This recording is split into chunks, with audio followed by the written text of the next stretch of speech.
اگر ہر چیز کا خالق ہے تو خدا کا خالق کون ہے؟ کیا خدا کو ہماری ضرورت تھی اسی لیے ہمیں تخلیق کیا؟ اگر ضرورت نہیں تھی تو اس نے ہمیں تخلیق کیوں کیا؟ کیا خدا انا پرست ہے؟ وہ لوگوں سے عبادت کی توقع کیوں رکھتا ہے؟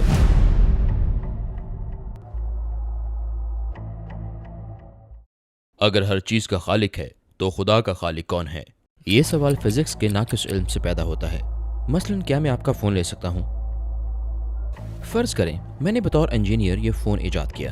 یہاں دو نتائج نکلتے ہیں۔ پہلا، اگر میں نے اسے ڈیزائن کیا تو یقیناً میرا پہلے سے وجود تھا۔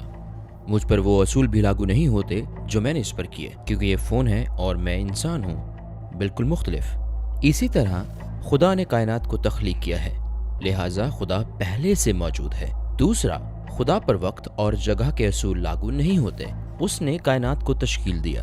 فطرتاً جس پر وقت لاگو نہ ہو اس کے متعلق پوچھنا کہ اسے کس نے تخلیق کیا اور ماضی پر سوال اٹھانا غیر منطقی اور متضاد بات ہے۔ مثلا میں اس فون کی ایجاد کے لیے اجازت لینے کے لامحدود سلسلے میں پڑ گیا۔ میں اجازت ملنے تک کچھ نہیں کر سکتا چونکہ کائنات کی تخلیق ہوئی ہے، لہٰذا خالق کے لامحدود سلسلے کا کبھی وجود نہ تھا۔ آپ نے خالق کے لامحدود سلسلے کا جو ذکر کیا وہ کیا ہے؟ اگر مجھے فون ڈیزائن کرنا ہو تو میں اپنے باس سے منظوری لوں گا اور وہ اپنے سینئر سے۔ یہ سلسلہ چلتا رہے گا تو میں کبھی فون ایجاد نہیں کر پاؤں گا کیونکہ منظوری نہیں مل رہی۔ لیکن اگر یہ فون تخلیق ہو جائے اور میں اسے ڈیزائن کر لوں تو اجازت کا لامحدود سلسلہ یقیناً نہیں اپنایا گیا تھا۔ اسی طرح خدا نے کائنات کو ڈیزائن کیا ہے، لہٰذا یہاں اجازت کا لامحدود سلسلہ یا خالق کون ہے کہ سوالات لاگو نہیں ہوتے۔ یہ کائنات بالکل واضح ہے۔ کیا اللہ کو ہماری ضرورت تھی اسی لیے ہمیں تخلیق کیا؟ ضرورت کا تصور تب سمجھ میں آ سکتا ہے جب کمزوری کا وجود ہو۔ میری ضرورتیں میری کمزوریوں کی وجہ سے ہیں، لیکن اللہ لامحدود طاقت اور قدرت کا مالک ہے، اس میں کوئی نقص نہیں ہے، یعنی اللہ کو کسی چیز کی ضرورت نہیں ہے۔ مثلاً اگر یہ کمرہ روشنی سے پر نور ہو تو ہم اندھیرے کے درجے بیان نہیں کر سکتے۔ اسی طرح اللہ لامحدود طاقت رکھتا ہے، ہر کمزوری سے پاک ہے، لہٰذا کوئی درجہ بندی نہیں، ضرورت کا سوال ہی پیدا نہیں ہوتا۔ پھر اس نے کیوں تخلیق کیا؟ ہمیں اللہ کے ناموں اور اس کی صفات پر غور کرنا چاہیے۔ مثلاً اللہ کا نام الحکیم بہت دانائی والا ہے، اس کے نام ہیں الرحیم بہت مہربان نہایت رحم کرنے والا، الجواد نہایت سخی۔ حکیم کا مطلب ہے کاموں کو انتہائی منطقی اور مفید انداز میں کرنا۔ اللہ الحکیم ہے اور کائنات کی تخلیق انتہائی مفید اور منطقی کام کے ظہور کے ساتھ اس کے نام کی ترجمانی کرتی ہے۔ اور دوسرا نام رحیم ہے، یہ اس کے رحم اور مہربانی کا عکاس ہے۔ چونکہ اللہ لافانی خزانوں کا مالک ہے، لہٰذا اس نے اپنے ارادے سے کائنات کو تخلیق اور ڈیزائن کرنے اور اپنے نام رحیم کے ظہور کے ساتھ سب کو نعمتیں دینے کا فیصلہ کیا۔ اور اللہ کا نام جواد سخاوت کا ترجمان ہے۔ ہمیں کائنات کی تشکیل میں اس کی سخاوت نظر آتی ہے۔ ٹھیک ہے، لیکن لوگ یہ بھی پوچھتے ہیں کیا خدا انا پرست ہے؟